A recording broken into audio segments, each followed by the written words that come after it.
Good morning friends, vibrant academy of science मध्ये आपले मी स्वागत करतो. तर आज आपण बघणार आहे लेक्चर नंबर 2 फिजिक्स.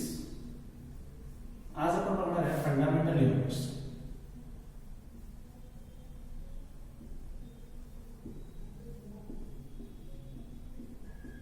आज आपण बघणार आहे फंडामेंटल युनिट्स. तर ऍक्च्युअली फंडामेंटल युनिट्स काय असतात तर मी काय म्हणतो बघा, the units of fundamental physical quantity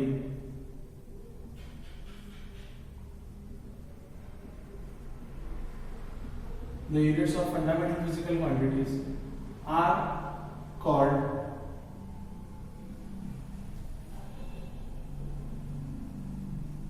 fundamental units. Example पण बघा मी कसं घेतो.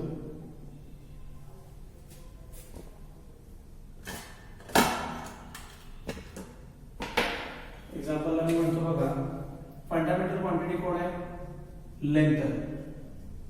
युनिट कोण आहे बघा फंडामेंटल युनिट त्याचं? मीटर. टाइम ही फंडामेंटल क्वांटिटी आपण काय डिस्कस केलेली, युनिट काय आहे? सेकंड. मास फंडामेंटल क्वांटिटी युनिट काय आहे? केजी. म्हणजे हे तीन कोण आहेत? Fundamental units. फंडामेंटल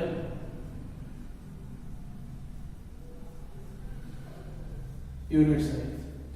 ठीक आहे, त्याच्याच बरोबर बघा मी काय म्हणतो, units of fundamental physical quantities are called fundamental units. Screenshot घेऊन ठेवा. आपण लिहिताना डेफिनेशन पण लिहिली आणि त्याचे एक्झाम्पल्स पण लिहिले. ठीक आहे, आपण स्टार्टिंग पासून स्लो जातो आणि पुन्हा एकदा परत स्टार्टिंग पासून चालू केले का तर कन्सेप्ट रिवाइज होऊन आता टॉपिक मागे परत येणार आणि तुम्हाला क्लिअर व्हावं यासाठी ऍक्च्युअली. ठीक आहे, पुढे बघूया. आता आपण बघा नेक्स्ट जो आपला पार्ट आहे, स्क्रीनशॉट घेतला असेल तुम्ही. मी यामध्ये चेंजेस करू शकतोय. Derived units.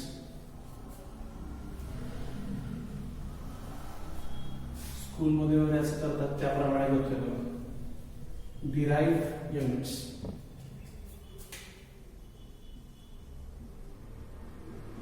Derived units. The units of derived physical quantities, the units of derived physical quantities is equal to the units of derived physical quantities are called derived units. Are called derived units. आता derived units कुठले कुठले आहेत बघा, जसं आपण काल म्हणलेलं velocity आहे, स्पीड आहे, हे सगळे derived units आहेत. मग मी पहिला म्हणतो बघा velocity. वेलोसिटीचा फॉर्म्युला काय आहे बघा, डिस्प्लेसमेंट अपॉन टाइम. ठीक आहे, डिस्प्लेसमेंटचं युनिट काय? मीटर अपॉन टाइम काय? सेकंड. ठीक आहे, आपण काय बघितलं बघा, displacement velocity equal displacement upon time. Unit काय? Metre per second. हे मीटर पर सेकंड जे युनिट आहे, हे मीटर पर सेकंड जे युनिट आहे हे युनिट आहे डिराइव्ड युनिट. हे युनिट आहे डिराइव्ड युनिट. ठीक आहे,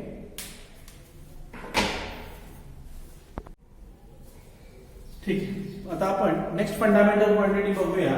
ती नेक्स्ट डिराइव्ड क्वांटिटी बघूया. ती डिराइव्ड क्वांटिटी म्हणजे आहे स्पीड. ही डिराइव्ड क्वांटिटी आहे स्पीड. स्पीड म्हणजे काय मित्रांनो? डिस्टन्स अपॉन टाइम म्हणजे स्पीड. स्पीड म्हणजे काय? डिस्टन्स अपॉन टाइम म्हणजे काय? स्पीड. आता स्पीडचं युनिट हे डिस्टन्स आणि टाइम दोघांवर पण डिपेंडंट आहे. तर स्पीडचं युनिट काय बघा, मीटर, आणि टाइमचं युनिट आहे सेकंड. म्हणजे परत एकदा आपण असं आपल्याला दिसतंय की unit of speed is dependent on distance आणि टाइम. म्हणजे मीटर पर सेकंड हे पण काय झालं? डिराइव्ड युनिट झालं. मीटर पर सेकंड हे काय झालं डिराइव्ड युनिट झालं बघा. पुन्हा एकदा आपण बघितलं स्पीड म्हणजे काय distance upon time. Metre per second हे पण झालं एक प्रकारचं डिराइव्ड युनिट. हे आपण सेकंड डिराइव्ड युनिट बघितलं. म्हणजे आतापर्यंत आपण काय काय बघितलं कालपासून बघा. युनिट्स अँड मेजरमेंट टॉपिक मध्ये आपण आहे. युनिट्स अँड मेजरमेंट मध्ये आपण पहिलं बघितलं what are fundamental quantities, what are derived physical quantities, what are fundamental units आणि व्हॉट आर डिराइव्ड युनिट्स. हे डिराइव्ड युनिट्स आहेत. डेफिनेशन पण बघा.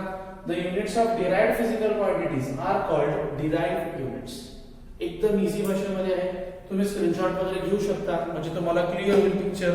आपण एसआय युनिट्स पण बघितलेले होते राईट. ठीक आहे. आता आपण नेक्स्ट पॉइंटला मूव्ह करूया. टप करून घेतो.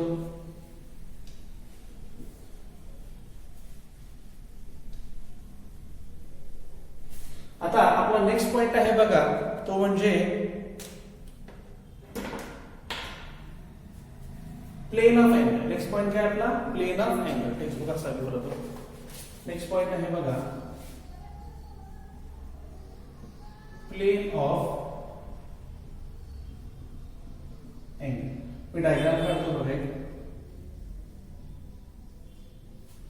ठीक आहे.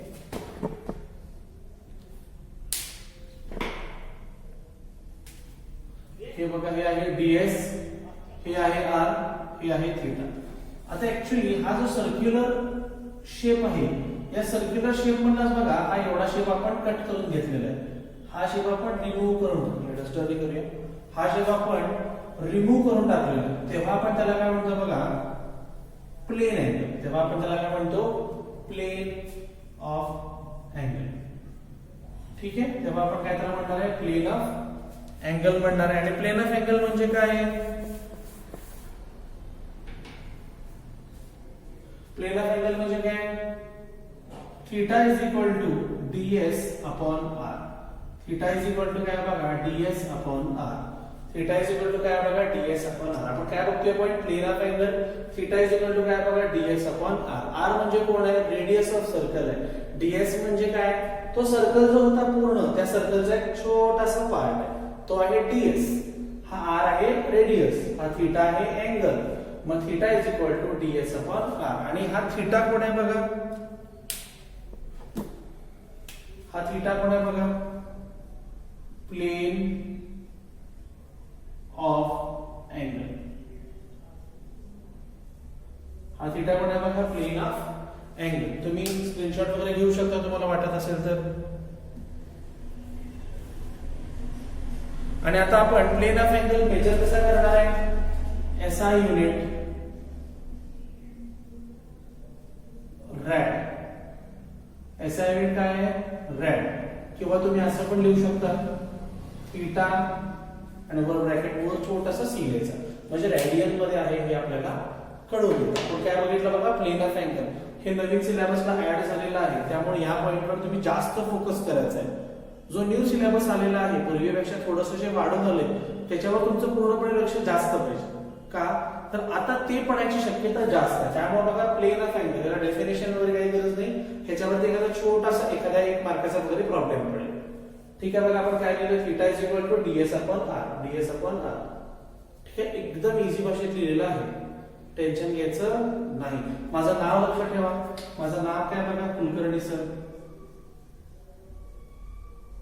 माझं नाव काय बघा कुलकर्णी सर. आता आपण नेक्स्ट पॉइंट बघूया. तोपर्यंत एक सेकंड वर तुम्ही हा पॉइंट बघा. डोक्यात असं एकदम घट्ट बसलं पाहिजे. पुन्हा आपल्याला टेक्स्ट बुक बघायला लागली पाहिजे. पुन्हा नोट्स बघायला लागल्या इतकं डोक्यात ते फिट बसलं पाहिजे प्लेन ऑफ अँगल सारख्या गोष्टी. बाकी पण तुम्ही डोक्यात एकदम फिट बसवले. विद्यार्थी खूप छान रिस्पॉन्स देत आहेत. होमवर्क जवळपास सगळ्यांचा येत आहे. एखाद्या विद्यार्थ्याचा होमवर्क येत नाहीये तर त्या विद्यार्थ्यांनी लक्षात ठेवा की त्याला आठवण करायला लागू नये त्याने होमवर्क पाठवणं. ठीक आहे. प्लेन ऑफ अँगल बघा हा पॉइंट होता. नेक्स्ट आपण पॉइंट बघणार आहे बघा सॉलिड अँगल.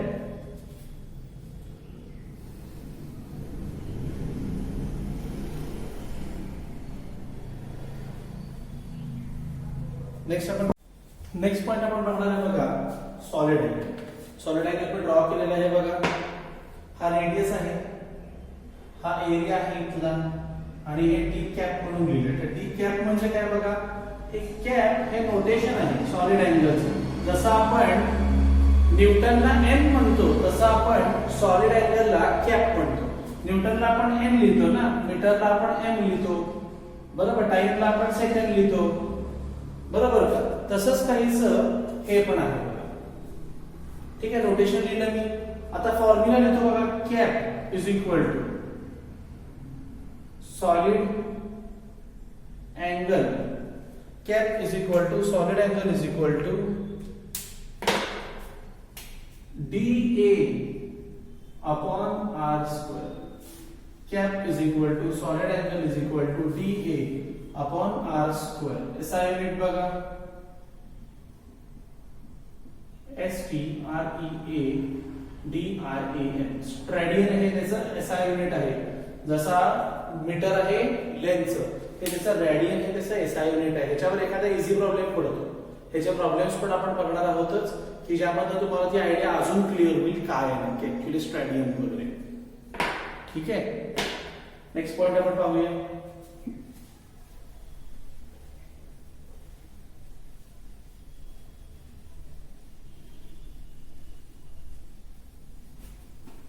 ठीक आहे, नेक्स्ट पॉइंट आहे बघा,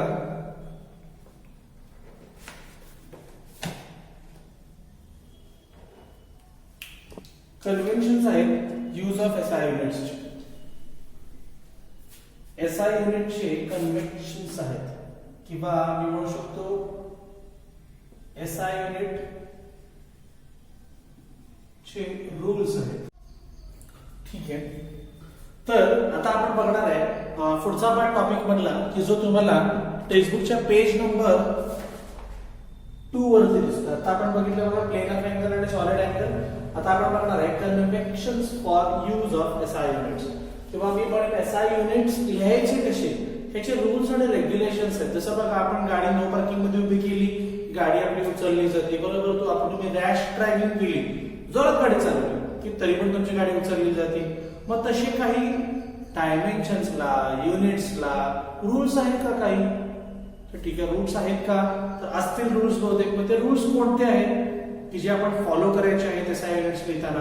तर ते रूल्स आता आपण पाहणार आहे. टोटल 8 रूल्स आहेत. लेक्चर ऐकत असताना टेक्स्टबुक तुम्ही समोर घेऊन बसा आणि लेक्चर ऐका, तर तुम्हाला अजून परफेक्ट होईल. एकदाच बघायचं पण परफेक्ट बघायचं, एकदाच लेक्चर करायचं पण परफेक्ट करायचं. ठीक आहे, तर आपण बघूया. बरेचसे विद्यार्थी हसले असतील की टी शर्ट नवीन दिसतोय मधनच लेक्चरच्या. तर काय ऍक्च्युअली झाले, ते जे मागचं लेक्चर तुम्ही पाहताय ते आधी रेकॉर्ड केले गेले, हे लेक्चर आता रेकॉर्ड करून जॉईन केले गेले, त्यामुळे तुम्हाला चेंज दिसतोय मधनच. नाही, हसत असेल तुम्ही म्हणून क्लिअर केलं. ठीक आहे, तर आपण पहिला रूल बघूया. आता कसं घेतो हे डिस्टन्स जरा लांब आहे, येण्याचे कॅप पण निघून झाले. ठीक आहे, फर्स्ट रूल आहे बघा, unit of every physical quantity should be represented by it's symbol. काय म्हणतोय बघा first rule, unit of every physical quantity should be represented by its, काय सांगितलंय, symbol only, by its symbol only. कुठल्याही क्वांटिटीचे units हे त्याच्या फक्त सिम्बॉल्स वरच द्यायचे, पूर्ण नाव कधीही तुम्ही लिहायचं नाही. सिम्बॉल्स द्यायचे. सिम्बॉल्स म्हणजे काय बघा, फॉर एक्झाम्पल लिहितो 5 सेंटीमीटर, युनिटचा सिम्बॉल लिहा CM. Every time centi, CENTI, metre METER, metre लिहायची गरज नाही, शॉर्ट मध्ये लिहायचं 5 सेंटीमीटर. एरिया असेल तर आपण काय लिहितो 12 into 12 सेंटीमीटर स्क्वेअर. हेच 1 सेंटीमीटर, हेच 1 सेंटीमीटर, 2 सेंटीमीटर झाले. ठीक आहे, व्हॉल्यूम असेल तर 3 into 3 into 3 सेंटीमीटर क्यूब. 1 2 3. किंवा फोर्स असेल, force is equal to 10 newton N. दिसतंय का? फक्त सिम्बॉल्स लिहायचे युनिट्सचे, पूर्ण लिहायचे नाही एव्हरी टाइम तुम्ही कॅल्क्युलेशन्स करत असताना, प्रॉब्लेम सॉल्व्ह करत असताना, मल्टिपल चॉईस सॉल्व्ह करत असताना हे गरजेचं आहे. तुम्ही शॉर्ट फॉर्मच वापरायचा, परत रूल वाचतो एक पट्टी आहे ना आपल्याकडे. Unit of every physical quantity should be represented by its symbol only. Represented by its symbol only. Symbol only. Represented by its symbol only. ठीक आहे, मारले मी कसं चौकून एक नंबर लिहिलाय तुम्ही, पण असंच लिहा नोटबुक मध्ये. स्वतःच्या जे मी बोर्डावर काय लिहितो हे सगळं तुम्ही लिहा. एक नोट्स तयार होते तुमच्या देखील लेक्चरच्या सगळ्या आणि परफेक्ट होईल. ठीक आहे, आता आपण सेकंड रूल बघूया. एक एक रूल बघूया, हे करायची नाही. रब करतो. हा झाला रूल नंबर 1 किंवा झाला हा युनिट्स लिहायचा रूल नंबर 1. ठीक आहे, लिहिलेला आहे, रब करतो.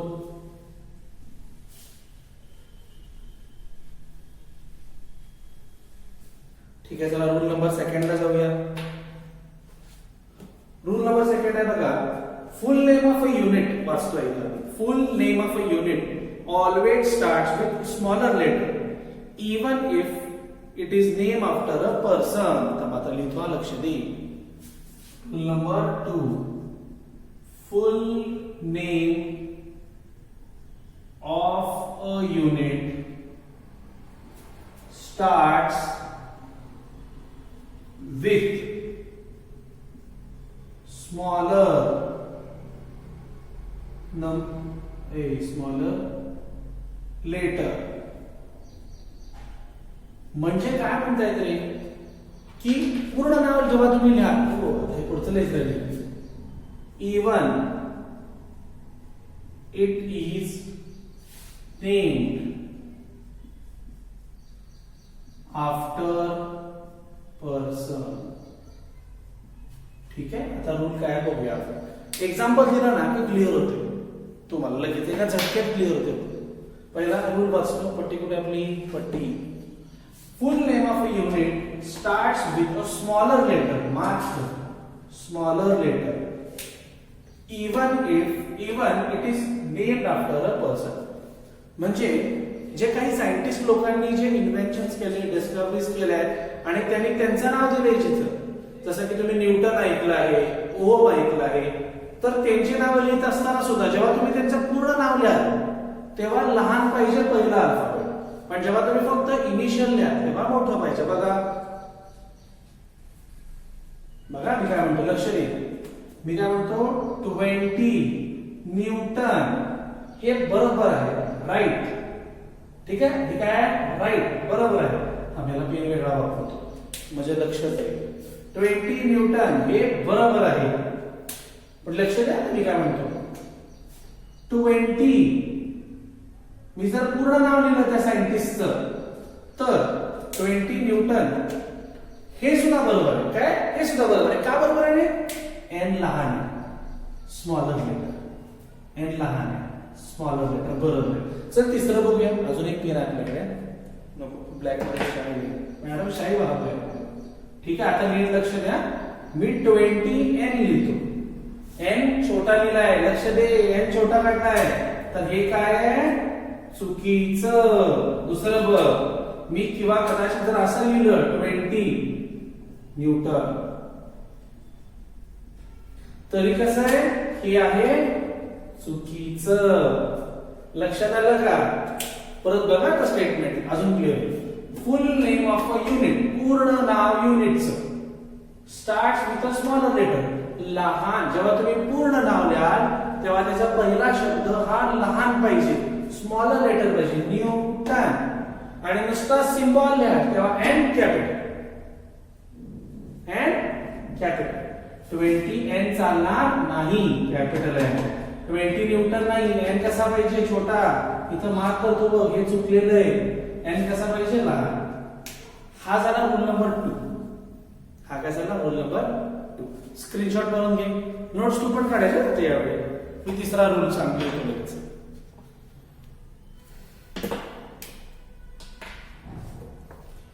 करतो माझा स्क्रीनशॉट. हे 2 नंबर झालं, 3 नंबर घेऊया. टेक्स्टबुकच्या पेज नंबर 2 वरती सगळं आहे.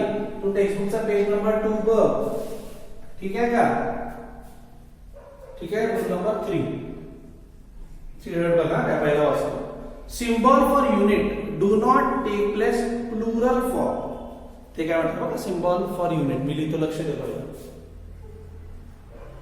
Symbol for unit do not take place plural form. ठीक आहे. अंडरलाईन करूया. एक्झाम्पल बघूया म्हणजे जास्त क्लिअर होईल. जरा ब्ल्यू स्केच पेन मध्ये होता. ठीक आहे. म्हणजे काय म्हणतात बघा आपल्याला म्हणायची सवय असते 5 kilo 10 kilo 50 kilo 500 kilo 1000 kilo तसंच काहीच आहे. आता नीट लक्ष द्या. 20 पण न्यूटनच असतात आणि 1000 सुद्धा न्यूटनच असतात. म्हणजे हे दोन्ही सुद्धा बरोबर आहे. मग चुकीचं काय? तर हे चुकीचं आहे. काही विद्यार्थी मोठा व्हॅल्यू जेव्हा आपण लिहितो, काही स्टुडंट जेव्हा आपण मोठी व्हॅल्यू लिहितो, बिगर व्हॅल्यू लिहितो, मोठे आकडे लिहितो तेव्हा काय करतात बघ 20 न्यूटन लिहितील. पण 1000 लिहिताना काय करतील माहितीये? 1000 न्यूटन्स किलोस सेकंड्स मिनिट्स असलं चालत नाही. हा एस लावायचा नाही. Not used. आणि तेच सांगितले बघ symbol for unit do not take place plural for. तू 1000 नाही 10,000 न्यूटन लिही. किती लिही? 10,000 न्यूटन लिही. पण तो फक्त एनच असेल. हेच राईट आहे. तो फक्त एनच असेल. जेव्हा तू म्हणतोस ना 550 सेकंद तेव्हा आपण म्हणताना काय म्हणायचं? इथे लिहितो 50 सेकंद. ठीक आहे का? जेव्हा मी 50 मिनिट्स म्हणतो तेव्हा MIN लिहितो मी. हे दोन्हीही बरोबर आहे. पण काही विद्यार्थी असं लिहितात 50 मिनिट्स. हे असं लावायची बऱ्याच जणांना सवय एस. तर हे कसं आहे रे? हे आहे चुकीचं. हे कसं आहे? हे आहे चुकीचं. तर एकदा परत रीड करतो बघ. Plural symbol for unit do not take place plural form. 20 newton 1000 newton बरोबर आहे. न्यूटन्स किलोस मिनिट्स सेकंड्स नाही चालत. नाही चलता. 1000 newtons not use. 1000 10,000 newton right. बरोबर. मिनिट्स मुलांना म्हणायची सवय आहे. पालकांना पण सवय. किती वाजले? 10 वाजून 50 मिनिट्स. मिनिटच असलं काय नसतंय. ठीक आहे. स्क्रीनशॉट मारून घे. मी आलो तरी चालेल. चौथा घेऊया आपण लगेच. अरे चौथा होता काय?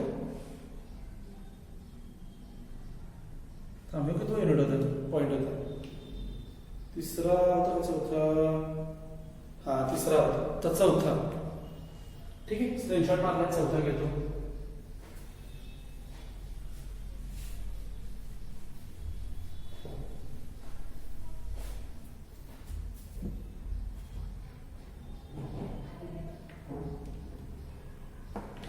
मी काय म्हणतो बघा 4th पॉइंट.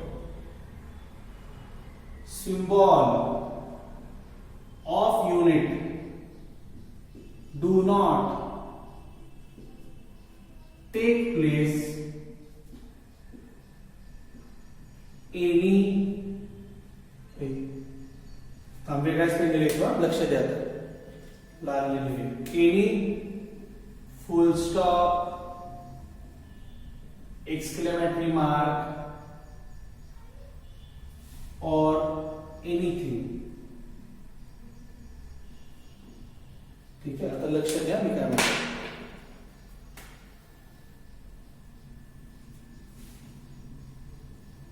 मी काय म्हणतोय symbol of unit do not take place any full stop exclamatory mark or anything.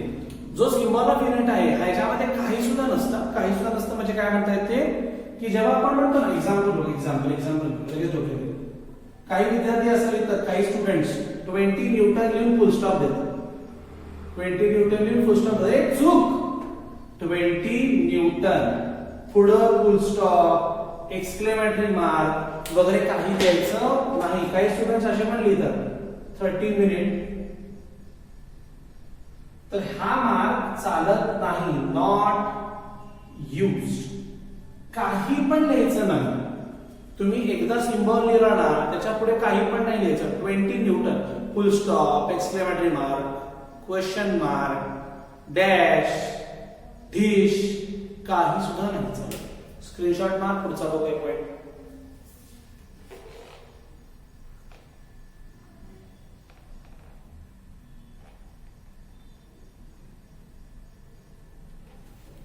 ठीक आहे, मारला स्क्रीनशॉट. 5th बघूया आता.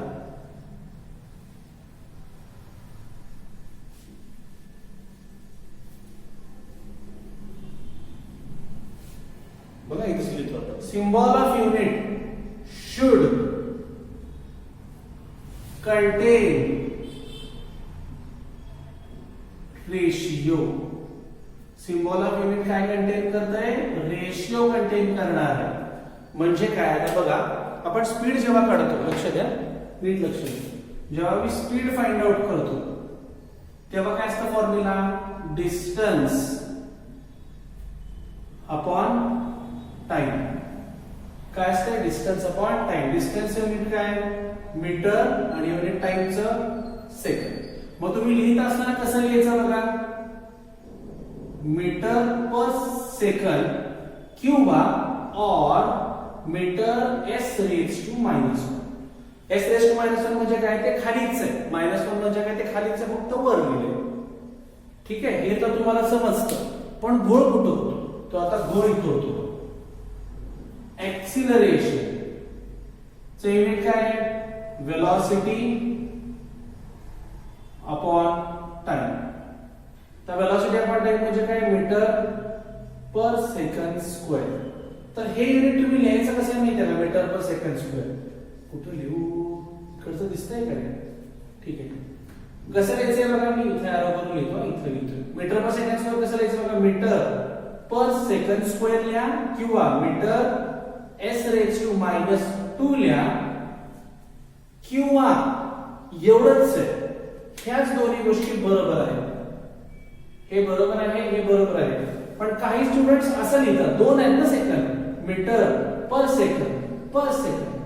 तर हे असलं लिहायचं नाही, नॉट यूज्ड.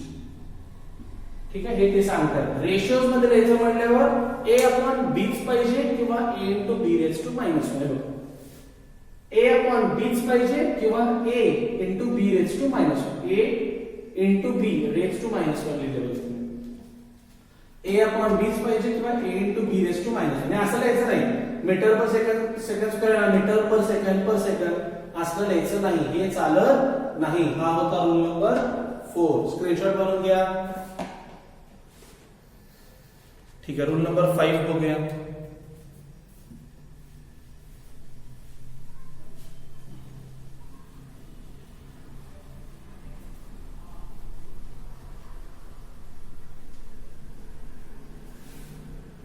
बघा आता बघा, रूल नंबर 5 वाचतो पहिला आहे.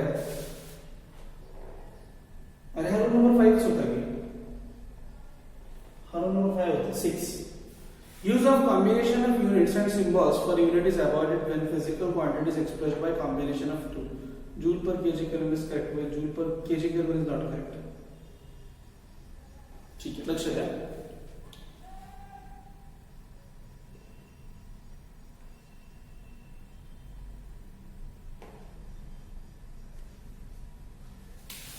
ठीक है, रूल नंबर कितना है? 6 है. Use of combination of unit is avoided. Use of combination of unit is avoided. लक्ष दे, मी एग्जांपल देतो, साप पकडणं क्लिअर होईल, कपाटकन क्लिअर होईल. काय लक्ष द्या, मी काय म्हणतो, आपण लिहितो जूल पर केजी केल्विन. हे बरोबर आहे, हे बरोबर युनिट आहे. हे युनिट बरोबर आहे. जूल पर केजी केल्विन हे युनिट कसं आहे? बरोबर आहे. मग चूक काय? विद्यार्थी कसं लिहू शकत नाही, स्टुडंट्स कसे लिहू शकत नाही असं लिहायचं नाही. JOUL जूल, जे स्मॉल आहे बघ, रूल बरोबर आहे. जेव्हा तुम्ही सायंटिस्ट माणसाचं कोणाचंही नाव लिहिता तेव्हा तो पहिला लेटर कसा पाहिजे? स्मॉल. आपण न्यूटनचं मगाशी म्हणलेलं रूल नंबर 2 ला. मग मी स्मॉल लिहिलं बघ, पर, मग केजी आणि केल्विन. मग मला सांग, एकाचं पूर्ण नाव हे केजी किलोग्रॅम आणि केल्विन नुसतं केच, मग असं नाही चालत. तर हा रूल काय बघा, म्हणून तर म्हणतात की अवॉइडच करा असं. म्हणजे हे आहे रॉंग. जर तुम्हाला पूर्ण लिहायचं असेल तर कसं लिहायचं बघा, जूल पर किलोग्रॅम केल्विन हे चालेल. पण असं आपण लिहित नाही. आपला रूल नंबर 1 ने काय सांगितलंय? शॉर्ट फॉर्म वापरा, फक्त इनिशियल्स वापरा. त्यामुळे ऍक्च्युअली राईट कुठलं आहे? हेच, जूल पर केजी केल्विन. म्हणून काय म्हणतोय, असे लिहायचे अवॉइडच करा. एकाचं पूर्ण नाव, एकाचं नुसता सिम्बॉल असलं काही लिहायचं नाही. डायरेक्टली लिहायचं जूल पर केजी केल्विन. ठीक आहे. हा होता रूल नंबर 6.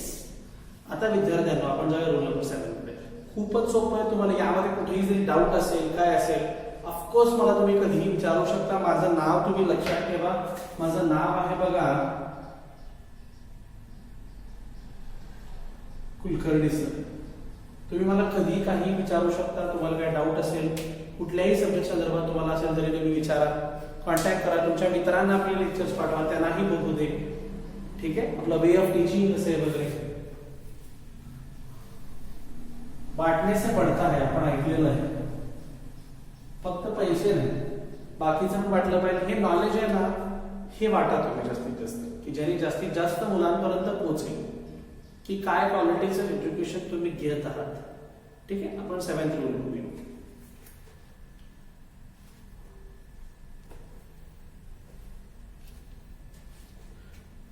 ठीक आहे. आता लक्ष द्या 7th ला.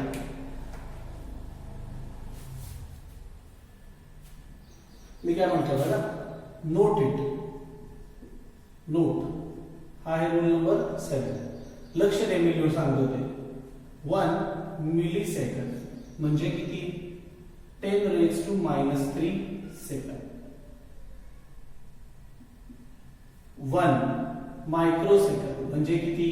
10⁻⁶ सेकंड. यातलं एम कोण आहे? मिली आहे. ते पण लिहितो म्हणजे क्लिअर होईल. तर दुसरा मार्क, एम कोण आहे? मिली. 1 मिली सेकंड लिहितो पूर्ण नाही तसं. 1 मिली सेकंड म्हणजे किती? 10⁻⁶. 1 मायक्रो सेकंड म्हणजे किती? 10⁻⁶ सेकंड. इथे लिहितो मी मायक्रो. आता लक्ष द्या. आता तुला क्लिअर करायचं की नाही. 1 मिली सेकंड म्हणजे 10⁻³ आणि 1 मायक्रो सेकंड म्हणजे किती? 10⁻⁶. म्हणजे 2 मिली म्हणजे 1 मायक्रो असं तुला वाटत असेल. समजतंय का? लक्ष द्या, मी काय म्हणतो बघ. क्लिअर होणार तुला पॉईंट इथे. चला तुला इथेच क्लिअर होणार आहे बघ. 1 मिली म्हणजे किती आहे? 10⁻³ आहे. 1 मायक्रो म्हणजे किती आहे? 10⁻⁶ आहे. दिसतंय का? 2 वेळा मिली म्हणजे 1 मायक्रो. 2 वेळा मिली म्हणजे 1 मायक्रो आहे. मग मी असं लिहू शकतो का? लक्ष द्या. 1 मिली सेकंड. 2 मिली म्हणजे 1 micro is equal to 10⁻⁶ second. हे असं चालतंय का? तर मी इथे लिहितो, use of 2 milli micro is avoided. ठीक आहे. असं लिहायचं नाही. 10⁻⁻⁶ म्हणजे मायक्रोच. 1 मिली म्हणजे किती आहे? 10⁻⁻3. बरोबर. -3 आणि -3 किती? -6. मग 2 मिली लिहूया. चालत नाही. असले युनिट लिहायचे नाही. लिहिले बघ मी इथं लिहितो फक्त नॉट यूज. जशा मी नोट्स काढत आहे बोर्डावर असे तुम्ही सुद्धा काढा. खूप बेनिफिशियल ठरेल तुम्हाला। जेई नीटच्या साठी ज्या बेसिक कन्सेप्ट असतात ते हेच आहे सगळं, हे सगळं कलेक्शन आहे तुमच्या नॉलेजचं, हे तुम्ही नोटबुक तयार करा, चेक करायला द्या मला, ठीक आहे। आपण नेक्स्ट पॉइंट बघूया।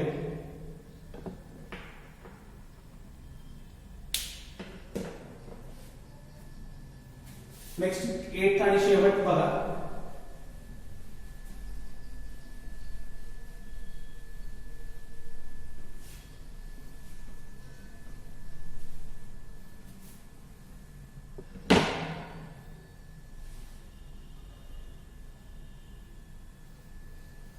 बघा रूल नंबर 8, स्पेस और हायफन। स्पेस म्हणजे काय, ही जागा आहे, स्पेस तुम्हाला मराठीत काय सांगू, जागा, जागा, आणि हायफन म्हणजे काय, और। Metre per second, metre per second, Newton पर सेकंड, न्यूटन पर मीटर, हा हायफन इज यूज्ड। स्पेस किंवा हायफन हे आपण यूज करायचं, हा आहे रूल नंबर 8। आता ह्यामुळं काय गोष्टी क्लिअर होतात ना, लक्षात द्या। मी काय म्हणतो, 1 मीटर पर सेकंड हे काय बरोबर आहे, हे काय बरोबर आहे, ठीक आहे। हे असं बरोबर आहे, सांग मला, 1 मीटर s⁻⁻⁴ हे सुद्धा बरोबर आहे। ह्या दोघांच्या मध्ये थोडीशी जागा ठेवायची, कशी जागा ठेवायची, थोडीशी। तर चुकीचं काय, मास्तर तुम्ही म्हणत असाल मास्तर पण चुकीचं काय, तर चुकीचं हे आहे 1 मीटर s, हे चुकीचं आहे। एखादा मुलगा -1 लिहायचं विसरला तर काय वाटतं माहितीये का, m म्हणजे कोण आहे, मगाशी आपण बघितलं मिली, मग मिली सेकंद वाटेल रे, हे मीटर आहे ना m म्हणजे, मग मला सांग m म्हणजे कोण आहे, मीटर आहे का मिली आहे। जर मी मध्ये और केलं की झाला तो मीटर, आणि जर और नाही केलं तर तो झाला मिली। त्यामुळे हे कन्फ्युजन राहू नये, त्याच्यामुळे काय मध्ये एक तर हायफन द्यायचा असा किंवा थोडीशी जागा सोडायची, हे लिहिताना जरा पुढे लिहायचं -1, ठीक आहे, मग बरोबर झालं। हे असं चिटकून लिहायचं नाही, हा झाला रूल नंबर 8 युनिट्स लिहायचा। तर विद्यार्थी मित्रांनो, आज आपण लेक्चर आपण इथे संपवूया, राहिलेला पाठ आपण उद्या पाहूया। आपल्या चॅनलला सबस्क्राईब करा, शेअर करा आणि लाईक करा, तुमच्या बऱ्याचशा मित्रांपर्यंत हे पाठवा। तुम्हाला सगळ्यांना नोट्स देखील मिळाले असतील, होमवर्क पण तुम्हाला आज दिला जाईल, होमवर्क करा टाइम टू टाइम। तुम्हाला सांगायला नका की हा होमवर्क राहिला आहे, तो होमवर्क राहिला आहे, उद्या संध्याकाळी 5 वाजेपर्यंत होमवर्क यावा अशी अपेक्षा करतो। धन्यवाद।